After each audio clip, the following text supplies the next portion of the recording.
संपूर्ण एकतर्फी ही निवडणूक आहे।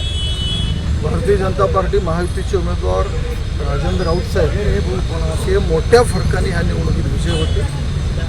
ह्या निवडणूक लागण्याची शक्यता खूप कमी होती, पण केवळ विरोधाला विरोध म्हणून ही जी निवडणूक लढलेली आहे, निकाला दिवशी विरोधकांना त्यांची जागा दाखवणारी ही निवडणूक असेल।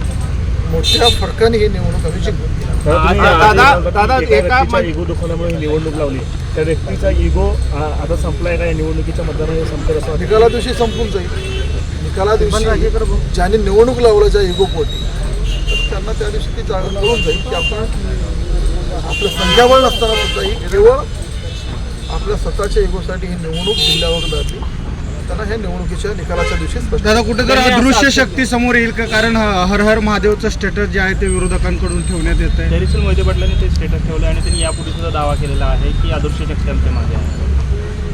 कुठलीही अदृश्य शक्ती त्यांच्या पाठीमागं नाही आहे। त्यांची अदृश्य व्हायची हळूहळू वेळ यायला लागली म्हणून त्यांना सुचत आहे।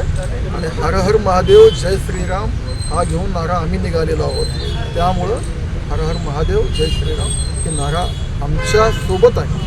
त्यामुळं निश्चिंत आम्ही आहोत, कुठलीही काळजी नाही आहे आणि अशा कुठल्याही त्यांना अपेक्षित आहे ते ह्या निवडणुकीत होणार आहे।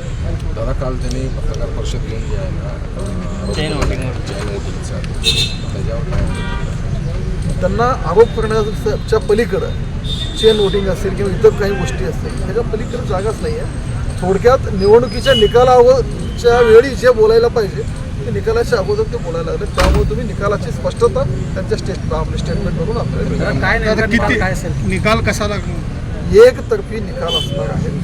आम्ही त्यांना 2 अंकीवर ठेवण्याचा प्रयत्न करत आहोत आणि त्यात आम्हाला यश येईल। शिवसेना शिंदेगडाच्या बाबतीत अनेक वेळा प्रश्न उपस्थित केले जात होते की शिवसेना आपल्यासोबत राहणार नाही किंवा दगाबाजी होईल, असं काही वाटतं चित्र शिवसेना शिंदेगड सोबत? शिवसेना शिंदेगड असेल आणि अजितदादा NCP गट असेल हे दोन्ही पक्ष आमच्यासोबत आहेत। त्यामुळे कुठलाही दगाफटका होणार नाही याची आम्हाला खात्री आहे।